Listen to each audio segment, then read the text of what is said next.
అన్ని రకాల ఆరోగ్య సమస్యలకు అనుభవజ్ఞులైన స్పెషలిస్ట్ డాక్టర్చే చికిత్స చేయబడును. Every life matters. Maurya hospitals. ఈ మోకాళ్ళ అరుగుదల అనేది ఏ వయసు వారి నుంచి వస్తుంది సార్? ఏజ్ని బట్టి, వయసును బట్టి అరుగుదల. చిన్న వయసులో ఈవెన్ 25 నుంచి 40 సంవత్సరాల మధ్యలో వాళ్ళు కూడా ఎక్కువ మంది మోకాళ్ళ నొప్పితో సాధారణంగా 50 సంవత్సరాలు పైబడిన వాళ్ళలో ఉంటుంది. అంటే ఇప్పుడు పిఆర్పి ట్రీట్మెంట్ అనేది కొద్దిగా ఉంటుంది. అసలు పిఆర్పి ట్రీట్మెంట్ అంటే ఏంటి సార్? అంటే అది ఎవరికి ఉపయోగపడుతుంది పిఆర్పి ట్రీట్మెంట్? ఈ పిఆర్పి అంటే ప్లేట్లెట్ రిచ్ ప్లాస్మా అంటారు. అంటే సో ఈ ప్లేట్లెట్స్ ఒక స్పెషాలిటీ అంటే దాంట్లో గ్రోత్ ఫ్యాక్టర్స్ ఉంటాం. ఎపిడర్మల్ గ్రోత్ ఫ్యాక్టర్స్ అని, ట్రాన్స్ఫార్మింగ్ గ్రోత్ ఫ్యాక్టర్స్ అని, ఇవన్నీ ప్లేట్లెట్ డిరైవ్డ్ గ్రోత్ ఫ్యాక్టర్స్ అని. ఈ గ్రోత్ ఫ్యాక్టర్స్ అన్ని ఏంటంటే కొత్త గొజ్జు రావడానికి సహాయం చేస్తాం. ఈ మోకాళ్ళు మార్పిడి అనేది ఎటువంటి వారికి అవసరం పడుతుంది? మేము అంటే మోకాళ్ళ మార్పిడి అనేది కీళ్ళు బాగా అరిగిపోయిన తర్వాత, అంటే మెడికల్ పద్ధతిలో మేము గ్రేడింగ్ అంటాం. గ్రేడ్ 1, గ్రేడ్ 2, గ్రేడ్ 3, గ్రేడ్ 4 అని 4 గ్రేడ్స్ ఉంటాయి అన్నమాట. జనరల్గా ఏ మనిషికైనా సర్జరీ అంటే ఒక భయం ఉంటుంది. మన మౌర్య హాస్పిటల్లో మోకాళ్ళ మార్పిడికి అంటే ఎటువంటి ట్రీట్మెంట్ ఇస్తారు? ఎన్ని రోజుల్లో ఆపరేషన్ తర్వాత ఎన్ని రోజులు హాస్పిటల్లో ఉండవలసి వస్తుంది? అది ఎన్ని రోజుల్లో నయం అవుతుంది? 3 to 4 days కంప్లీట్ పెయిన్లెస్నెస్ ఉంటుంది. దానివల్ల ఇంకొక లాభం ఏంటంటే వెంటనే నడిపించగలం. సో మరుసటి రోజే నడిపించవచ్చు. Welcome to Suman TV. నేను మీ కిషోర్. ప్రస్తుతం మనతో మాట్లాడడానికి ప్రముఖ ఆర్థోపెడిక్ వైద్య నిపుణులు డాక్టర్ రాజేష్ కుమార్ మనతో ఉన్నారు. వారిని ఆహ్వానిద్దాం. సార్ నమస్తే sir. Welcome to Suman TV. Sir ముందుగా చెప్పండి సార్, మీ గురించి చెప్పండి సార్. మీ ఎక్స్పీరియన్స్ ఆర్థోపెడిక్ డాక్టర్గా మీరు ఎన్ని సంవత్సరాలు పనిచేస్తున్నారు? నా పేరు డాక్టర్ ఎం రాజేష్ కుమార్ అండి. నేను ఎంబీబీఎస్ కర్నూలు మెడికల్ కాలేజ్ నుంచి చేశాను. మరియు నా post graduation MSc in orthopaedics SC medical college తిరుపతిలో చేశాను. తర్వాత నా పర్సనల్ ఇంట్రెస్ట్ మోర్ ఆఫ్ కీళ్ళ మార్పిడి మీద ఉండింది కాబట్టి నేను తర్వాత fellowship in joint replacement surgery అంటారు. అంటే అనగా కీళ్ళ మార్పిడి మీద సూపర్ స్పెషలైజేషన్ మాదిరి డాక్టర్ అందరు ఇన్నే ఉంటారు. గురువారెడ్డి సార్ అని ఫేమస్ రీప్లేస్మెంట్ సర్జన్ హైదరాబాద్లో. సార్ కింద స్టూడెంట్గా నేను ఆయన హాస్పిటల్ అంటే సన్షైన్ హాస్పిటల్లో నేను fellowship in joint replacement surgery course చేసి ఉన్నాను. అండ్ నేను గత 10 సంవత్సరాలుగా ఇక్కడ కర్నూలులో ఆర్థోపెడిక్ ప్రాక్టీస్ చేస్తున్నాను. ఇంత మునుపు నేను రాయేష్ ఆర్థోపెడిక్ సెంటర్ అని గాయత్రి ఎస్టేట్స్లో ఉండేవాడిని. రీసెంట్గా ఈ మధ్య 6 నెలల క్రితం ఈ మౌర్య హాస్పిటల్ అని స్థాపించబడింది. సో ఇది స్థాపించబడిన తర్వాత ప్రస్తుతం నేను మౌర్య హాస్పిటల్లో చీఫ్ కన్సల్టెంట్ ఆర్థోపెడిక్ సర్జన్గా ఉన్నానండి. అంటే మీరు ఏ విభాగాలకి స్పెషలిస్ట్గా చూస్తున్నారు సార్? అంటే మోకాళ్ళు ఇక్కడ సర్జరీస్లో ఎటువంటి విభాగాల్లో మీరు నిపుణులు ఉన్నారు? ఓకే, మెయిన్గా ఆర్థోపెడిక్స్లో నేను ఆల్మోస్ట్ మెయిన్గా ఫ్రాక్చర్ ట్రీట్మెంట్, కాంప్లెక్స్ ఫ్రాక్చర్ అంటారు. అంటే బాగా బ్యాడ్ ఫ్రాక్చర్స్, ఈ రోడ్ ట్రాఫిక్ యాక్సిడెంట్స్ అందరు తెలిసిందే బాగా ఎక్కువ అవుతున్నాయి. అండ్ ఎముకలు ఇంతకుముందు మాదిరి చాలా కాంప్లెక్స్ ఇంజరీస్ ఉన్నాయి. సో కాంప్లెక్స్ ఫ్రాక్చర్స్ డీల్ చేయడము, తర్వాత కీళ్ళ మార్పిడులు, తుంటి కీళ్ళ మార్పిడి అంటే హిప్ రీప్లేస్మెంట్, మోకీళ్ళ మార్పిడి, నీ రీప్లేస్మెంట్. అదే కాక మేము ఇక్కడ కీహోల్ సర్జరీస్ అంటారు, ఆర్థ్రోస్కోపీ అంటారు కదా. సో కీహోల్ సర్జరీస్ కూడా, ఏసీఎల్ అంటే మొకాల్లో ఉన్న లిగమెంట్ రీకన్స్ట్రక్షన్లు, తర్వాత స్పైన్ సర్జరీస్ కూడా అంటే డిస్క్ ప్రాబ్లమ్స్ అంటారు కదా, డిస్క్ సంబంధమైనవి, స్పైన్ ఫిక్సేషన్స్ అంటే డిస్క్తో పాటు వెన్నెపూస ఎముకలో ఏమైనా ఇన్స్టెబిలిటీ అంటే జారడం, లైసిస్ అంటారు, స్పాండిలోలైసిస్, అట్లాంటి స్పైన్ ఫిక్సేషన్. ఇవన్నీ విభాగాల్లో మేము ఇక్కడ ప్రత్యేకించి చికిత్సను అందిస్తున్నాం మౌర్య హాస్పిటల్లో. ఈ మోకాళ్ళ అరుగుదల అనేది ఏ వయసు వారి నుంచి వస్తుంది సార్? అంటే మధ్య వయసు వారికే వస్తుందా, లేదంటే యువకుల నుంచి కూడా మోకాళ్ళ అరుగుదల అనేది ఉంటుందా? ఈ మోకాళ్ళ మార్పిడి అనేది వయసు సంబంధం లేకుండా కూడా రావచ్చు. కానీ మనము సాధారణంగా చూసినట్లయితే 50 సంవత్సరాలు పైబడిన వృద్ధులలో వస్తుందన్నమాట. 50 సంవత్సరాలు పైబడిన వాళ్ళు వస్తుంది. ఆస్టియో ఆర్థరైటిస్ ఉంటుంది దాన్ని.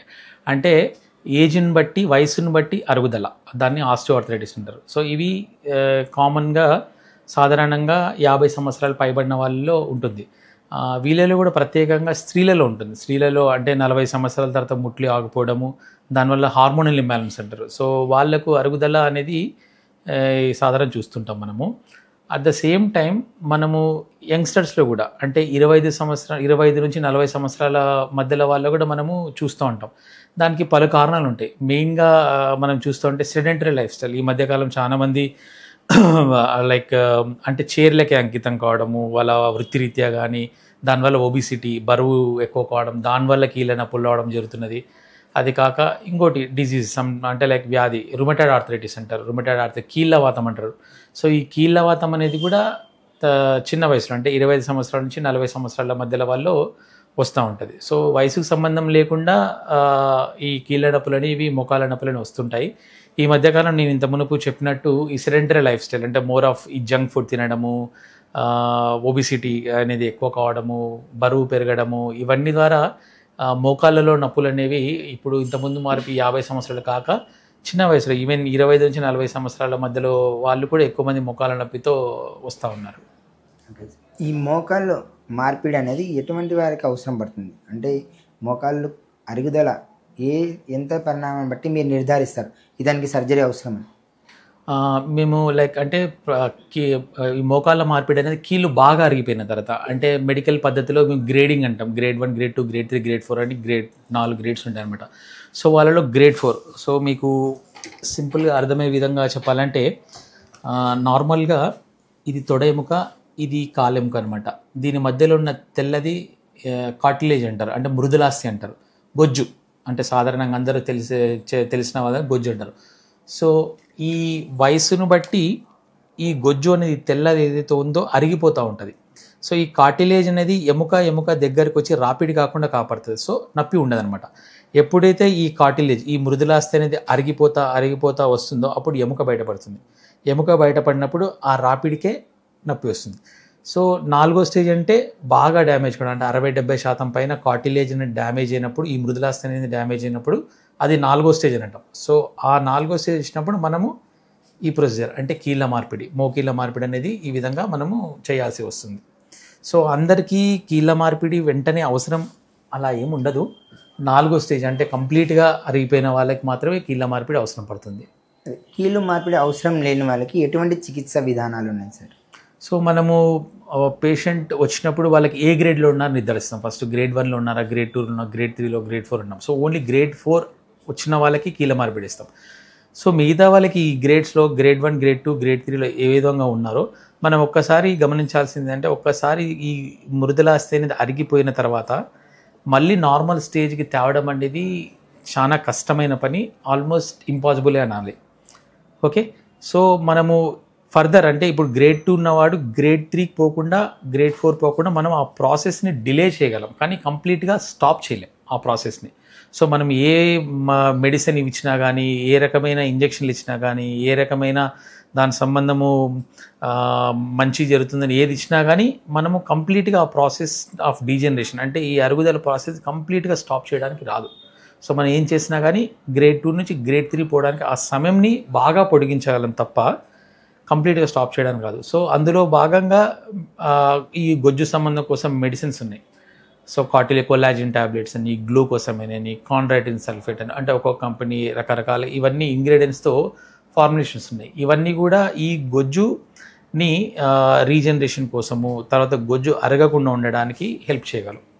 దాంతోపాటు ఇప్పుడు మీరు చాలామంది వినింటారు లైక్ పిఆర్పి అని, ప్లేట్లెట్ రిచ్ ప్లాస్మా అని, అంటే కొత్తగా వచ్చింది. కొత్తగా అంటే దాదాపు ఒక 5-6 ఇయర్స్ నుంచి 5-6 సంవత్సరాల నుంచి దాని గురించి బాగా వినపడుతూ ఉంటుంది.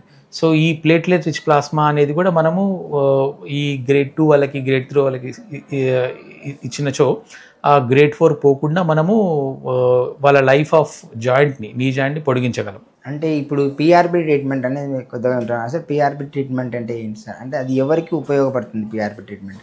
ఈ పిఆర్పి అంటే ప్లేట్లెట్ రిచ్ ప్లాస్మా అంటారు. అంటే మన రక్తంని తీసి దాన్ని సెంట్రిఫ్యూజ్ అంటారు. అంటే సెంట్రిఫ్యూజ్ అంటే లైక్ ఒక మెషిన్లో పెట్టేసి దాన్ని తిప్పుతాం అనమాట. ఇన్ని రొటేషన్స్ పర్ అవర్ అని అట్లా మినిట్ అని తిప్పిన తర్వాత లాస్ట్కి ప్లేట్లెట్ అనే కాన్సన్ట్రేట్ వస్తుంది. అంటే మన బాడీలోనే కణాలు, రెడ్ బ్లడ్ సెల్స్ అని, ఎర్ర కణాలు, తెల్ల కణాలు, తర్వాత ప్లాస్మా, అలా విధంగా ప్లేట్లెట్ అనే కణం ఉంటుంది. సో ఆ ప్లేట్లెట్స్ అనేది ఈ సెంట్రిఫ్యూజ్ ద్వారా మనము తీసుకుంటాం. సో ఈ ప్లేట్లెట్స్ ఒక స్పెషాలిటీ అంటే దాంట్లో గ్రోత్ ఫ్యాక్టర్స్ అంటాం. ఎపిడర్మల్ గ్రోత్ ఫ్యాక్టర్స్ అని, ట్రాన్స్ఫార్మింగ్ గ్రోత్ ఫ్యాక్టర్స్ అని, ఇవన్నీ ఈ ప్లేట్లెట్ డిరైవ్డ్ గ్రోత్ ఫ్యాక్టర్స్ అని. ఈ గ్రోత్ ఫ్యాక్టర్స్ అన్ని ఏంటంటే కొత్త గొజ్జు రావడానికి సహాయం చేస్తుంది. అట్ ద సేమ్ టైం ఇది మన లైక్ ఈ ఆర్థోపెడిక్స్లో కాక రకరకాల ఫీల్డ్, ఈవెన్ డర్మటాలజీ అంటే చర్మ వ్యాధులు, చర్మం సంబంధించిన డాక్టర్లు కూడా తల వెంట్రుకలు సరిగా లేనప్పుడు దాన్ని కూడా తలలో ఇంజెక్ట్ చేయడము, కొత్త ఎంట్రుకలు రావడానికి ఆస్కారం, అక్కడ కూడా పిఆర్పి చేస్తున్నారు. ద సేమ్ వే ఫైనల్గా ఈ పిఆర్పి అనేది మెయిన్గా ఏంటంటే కొత్తగా గొజ్జు సృష్టించడానికి కోసము మనం వాడుతూ ఉంటాం. సో చాలామంది వచ్చి అడుగుతూ ఉంటారు. ఈవెన్ 4వ స్టేజ్ నుండి కంప్లీట్గా పూర్తిగా అరిగిపోయిన వాళ్ళు కూడా మాకు పీఆర్పీ ఇస్తే నయమవుతుందా, పీఆర్పీ ఇస్తే నయమవుతుందా అనే అపోహలో చాలామంది ఉన్నారు. అట్ ద సేమ్ టైం ఆ అపోహతో చాలామంది కూడా డబ్బులు స్పెండ్ చేయడం కూడా స్టార్ట్ చేస్తారు. ఇక్కడే కాదు, మెయిన్గా కార్పొరేట్ లెవెల్లో హైదరాబాద్లో, చెన్నైలో ఇట్లా ₹1,00,000, ₹1,50,000 4వ స్టేజ్ వాళ్ళు కూడా స్పెండ్ చేసి అనవసరంగా వాళ్ళ జేబుల నుంచి పోగొట్టుకున్న వాళ్ళు కూడా చాలా ఉన్నారు. సో అది జస్ట్ ఒక మిత్, అంటే అపోహ. 4వ స్టేజ్ వాళ్ళకి పీఆర్పీ అనేది పనిచేయదు. సో మన స్టేజ్ని బట్టి, అంటే ఇప్పుడు గ్రేడ్ 2 అనుకోండి, గ్రేడ్ 2 అనే వాళ్ళకి బాగా పనిచేస్తుంది. బాగా ఇన్ సెన్స్ అంటే 100% అని ఏది కాదు, 70% ఎఫెక్టివ్, అంటే 70% ఎఫెక్టివ్ ఉంటుంది. గ్రేడ్ 3 వాళ్ళకి 40 to 50% ఎఫెక్టివ్, అంతే. అది మనం గమనించాలన్నమాట. సో రైట్ క్యాండిడేట్ ఎవరంటే గ్రేడ్ 1, గ్రేడ్ 2 ఉన్న వాళ్ళు ఈ పీఆర్పీకి రైట్ క్యాండిడేట్. గ్రేడ్ 3 వాళ్ళు కూడా నాట్ ఏ రైట్ క్యాండిడేట్, ఎందుకంటే కేవలం వాళ్ళకి 40 నుంచి 50% మంది వరకే పనిచేస్తుంది. అండ్ నేను ఇంతకుముందు చెప్పినప్పుడు 4వ స్టేజ్ అంటే అసలు పీఆర్పీ అనేది కూడా ఏమి వర్క్ చేయదు, వేయడం కూడా చాలా దండగా. వాళ్ళు మహా అంటే జస్ట్ ఒక 1 month 2 months పెయిన్ రిలీఫ్ అని అనిపిస్తుంది, తర్వాత ఏమీ లాభం ఉండదు.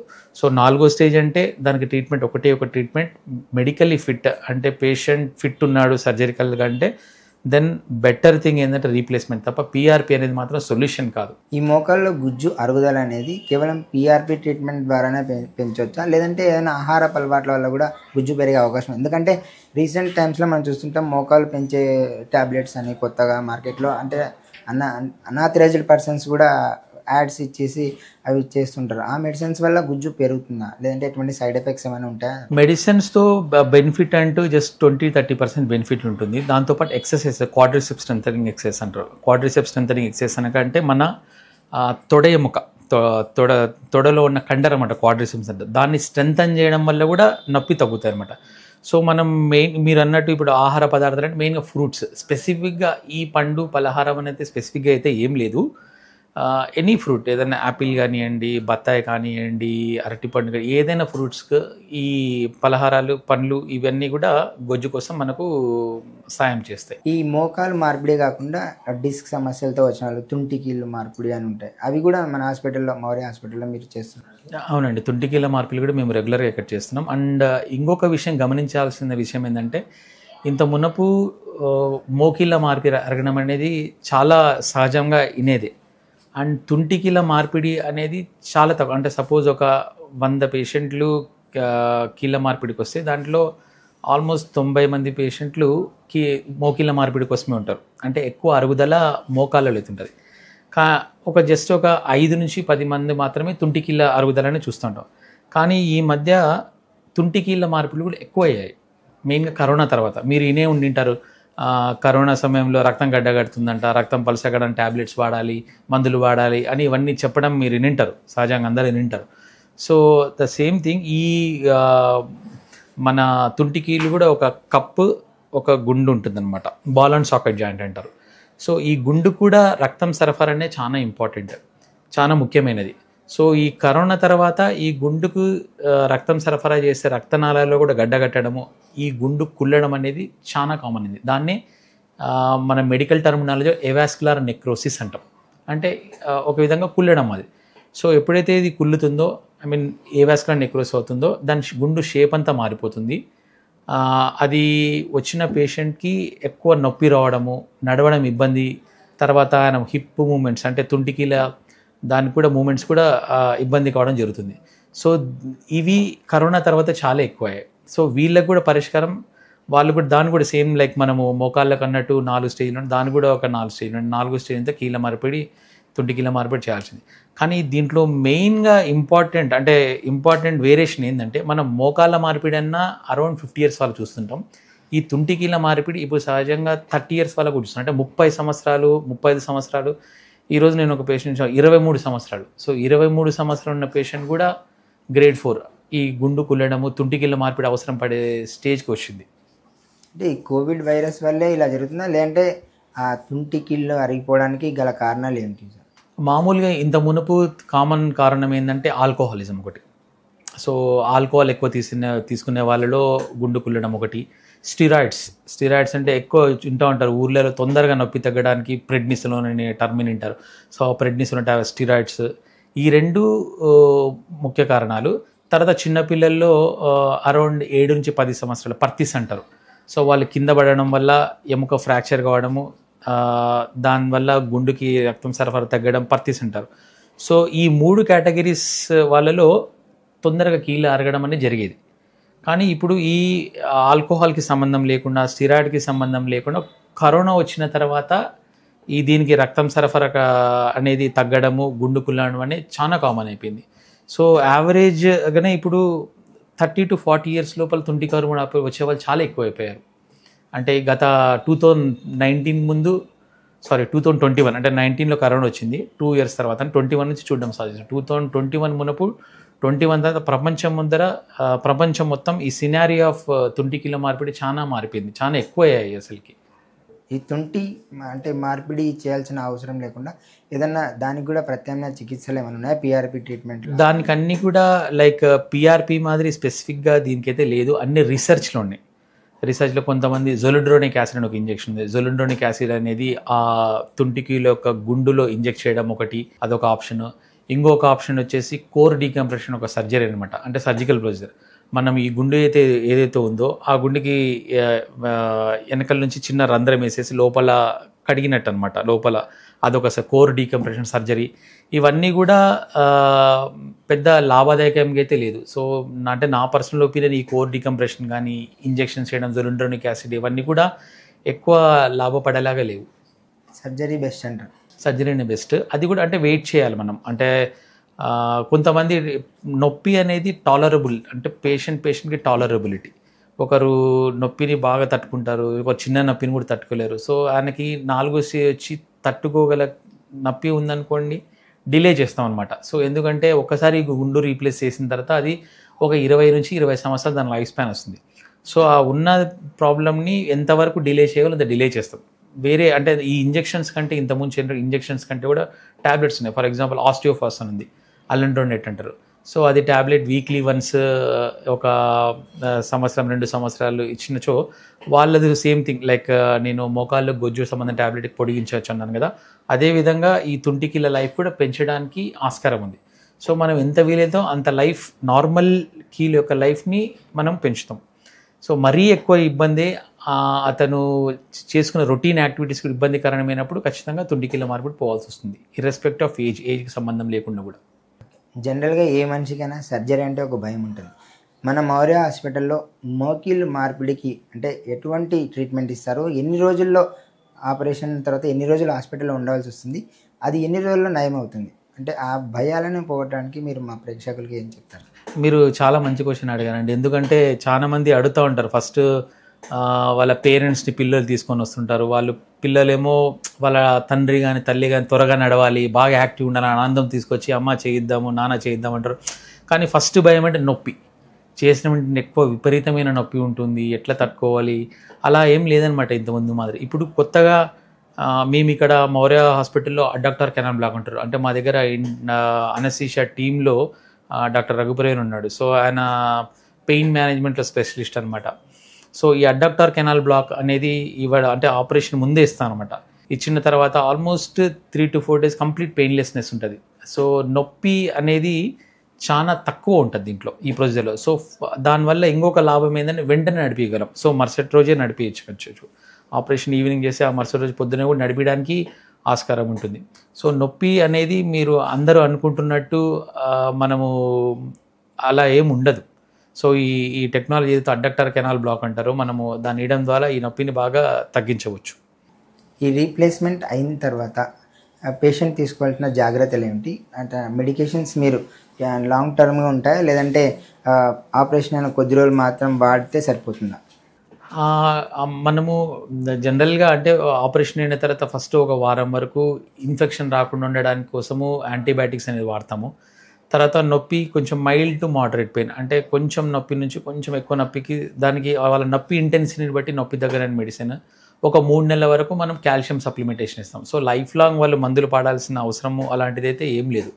అండ్ అందరు అనుకున్నట్టు మనము ఎన్ని రోజులు నడుస్తామంటారు ఆపరేషన్ అంటే, ఎందుకంటే అదే ఇంతకుముందు చెప్పినట్టు మరుసటి నుంచి నడిచేవారు. Depends on patient tolerability. కొంతమంది మరుసటి రోజు నడుస్తారు, కొంతమంది 6 గంటలు నడిచే వాళ్ళు ఉన్నారు, కొంతమంది 2 రోజుల్లో కూడా నడిచేవాళ్ళు. సో మన పెయిన్ టాలరబిలిటీ, వాళ్ళ టాలరేటబిలిటీని వెంటనే కూడా నడిపించడానికి మనకు ఆస్కారం ఉంటుంది. ఆపరేషన్ అయిన తర్వాత తీసుకోవాల్సిన కేర్ అంటే ఆపరేషన్ అయిన తర్వాత వాళ్ళు ఎటువంటి కేర్ తీసుకుంటే అది సక్సెస్ రేట్ పెరగడానికి అవకాశం ఉంది? మెయిన్గా ఫిజియోథెరపీ అంటే ఎక్సర్సైజ్ అనమాట. ఎక్సర్సైజ్ అనేది చాలా ఇంపార్టెంట్ అనమాట. అందరూ జనరల్గా ఎట్లా ఉంటారంటే ఆపరేషన్ చేసినామంటే అయిపోయింది ఇంకా అంటారు. అలా కాదనమాట. So doctor role 50% patient role ఉంటుంది. సో ఆయన సర్జరీ చేసిన తర్వాత కూడా మోకాళ్ళు డాక్టర్ యొక్క ఇచ్చిన ఇన్స్ట్రక్షన్స్, ఆయన ఇచ్చిన సూచనలను సరిగా పాటించాలి. సో మోకాలను మడత పెట్టడము, చాపడము చేయాలి. తర్వాత క్వాడ్రిసెప్స్ స్ట్రెంత్ని అంటే కండరం యొక్క స్ట్రెంత్ని, మోకాళ్ళ చుట్టూన్న కండరాల స్ట్రెంత్ని ఎక్సర్సైజ్ చేయడము అనేటివి ఈ రెండు చేయాల్సి వస్తుంది. ఒకవేళ వాళ్ళు చేసుకోవడానికి ఇబ్బంది అంటే మనం ఫిజియోథెరపిస్ట్ అనే వాళ్ళు ఉంటారు. వాళ్ళ సహాయం తీసుకొని ఒక 2 వారాల నుంచి 3 వారాల వరకు వాళ్ళ సహాయంతో మనం అన్ని లైక్ ఈ కండరాల స్ట్రెంత్నింగ్ ఎక్సర్సైజ్, మోకాళ్ళు మర్చడానికి, చాపడానికి ఎక్సర్సైజ్ ఇవన్నీ చేసుకుంటే సరిపోతుంది. సో 50% రోల్ మంచిగా బెనిఫిట్ ఉండాలి అంటే పేషెంట్ కూడా డాక్టర్ చెప్పిన సూచనలని బాగా పాటిస్తే మంచి సక్సెస్ రేట్ ఉంటుంది. ఓకే. ఒకసారి మోకాలు మార్చుకున్న తర్వాత దానికి ఏమైనా లైఫ్ టైం వారంటీ ఉంటుంది, లేదంటే లైఫ్ ఏదైనా టైం పీరియడ్ ఉంటుందా? అది ఇంతవరకే పనిచేస్తుందని ఏమైనా ఉంటుంది? సామాన్యంగా ఇప్పుడు ఈ మోకాళ్ళు అనేటివి రకరకాల కంపెనీలు, for example Johnson company, genius అనే కంపెనీ, జెన్యూన్ అనే కంపెనీ, స్మిత్ అండ్ నెఫిని, బయోమెట్, ఇట్లా చాలా కంపెనీస్ వాళ్ళు డిఫరెంట్ టైప్స్ ఆఫ్ మెటల్స్తో వస్తున్నాయి. కొన్ని టైటానియం అని, జిర్కోనియం అని, స్టెయిన్లెస్ స్టీల్, టైటానియం, ఇట్లా చాలా కంపెనీలు ఒక్కొక్కరు ఒక మెటల్తో వస్తారు. ఓవరాల్గా అట్ అన్ యావరేజ్ అన్ని ఏకీలైన 20 నుంచి 25 సంవత్సరాలు, సో 25 years వరకు మనము అవి వాళ్ళకి ఉంటాయి. యాక్సిడెంట్ కేసెస్లో ఫ్రాక్చర్స్ కూడా మీరు ఈ హాస్పిటల్లో, మౌర్య హాస్పిటల్లో చేస్తారని చెప్తున్నారు. అంటే ఎటువంటి బోన్స్కి, ఫ్రాక్చర్స్కి మీరు ఎటువంటి ట్రీట్మెంట్ వాడతారు సార్? మెయిన్గా అంటే మనము ఈ అప్పర్ లిమ్ ఫ్రాక్చర్స్ అంటే ఇక్కడ భుజం భాగం నుంచి ఈ వేళ్ళ వరకు, తర్వాత తుంటికీళ్ళ నుంచి కాళ్ళ వరకు లోవర్ లిమ్ సర్జరీస్ ఉంటాం. ఇవన్నీ కూడా మేము ప్రత్యేకంగా చేస్తాం. మెయిన్గా ఇంట్రాఆర్టికులర్ ఫ్రాక్చర్ అంటే జాయింట్లో బాగా డ్యామేజ్ అయినవి కాంప్లెక్స్ ఇంజరీస్ ఉంటారు. సో ఆ కాంప్లెక్స్ ఇంజరీ పెల్వియాస్టాబులం అంటారు.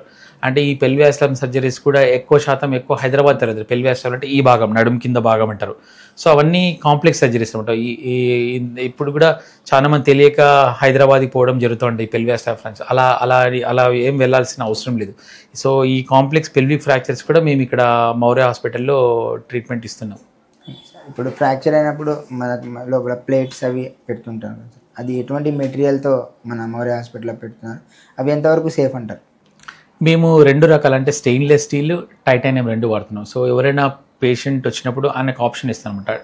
మీకు టైటానియం కావాలా లేదంటే స్టెయిన్లెస్ స్టీల్ కావాలని ఆప్షన్ ఇస్తాము. ఏమంటే టైటానియం అనేది కొంచెం ప్రైస్ ఎక్కువ ఉంటుంది అనమాట. దాంట్లో కూడా ఇండియన్ ఇంప్లాంట్స్ ఉంటాయి, ఇంపోర్టెడ్ ఉంటాయి. ఓవరాల్గా 3 to 4 times ఎక్కువ ఉంటుంది. స్టెయిన్లెస్ స్టీల్ కంటే టైటానియం అనేది 3 to 4 times ఎక్కువ ఉంటుంది. సో రెండింటికి పెద్ద తేడా ఏముండదు. కానీ ఒకటి ఏంటంటే టైటానియం ఇంప్లాంట్స్ అయితే మనం తీసుకోవాల్సిన అవసరం ఏముండదు. ఇప్పుడు మనం ఇంటా ఉంటాము, రాడ్లు ఉంటే లోపల, అంటే జనాల టర్మినల్ చెప్తున్నాను, లోపల రాడ్లు ఉంటే మనం ఎంఆర్ఐ స్కాన్ తీసుకోలేము అని అంటూ ఉంటారు. సో టైటానియం ఉంటే అది ఎంఆర్ఐ కంపాటబుల్. సో మీకు ఏమైనా వేరే అదర్ ఇంజరీస్ అయినా కూడా ఫ్యూచర్లో ఎంఆర్ఐ కంపాటబిలిటీ ఉంటుంది. కాబట్టి టైటానియం పొడవు ఒకటి. రెండోది స్టెయిన్లెస్ స్టీల్ కంటే టైటానియంలో రీసెర్చ్లో ఏం చెప్తుందంటే కొంచెం ఇన్ఫెక్షన్ రేట్ ఎక్కువ తగ్గుతుందని చెప్పలేను, కానీ కంపేరిటివ్లీ 1 to 2% ఎడ్జ్ ఉంటుంది టైటానియంకి. ఈ 2 తేడాలు తప్ప పెద్ద తేడా అయితే ఏమైతే ఉండదు. సో ఇన్ఫెక్షన్ రేట్ ఒక 1 to 2% తగ్గొచ్చు.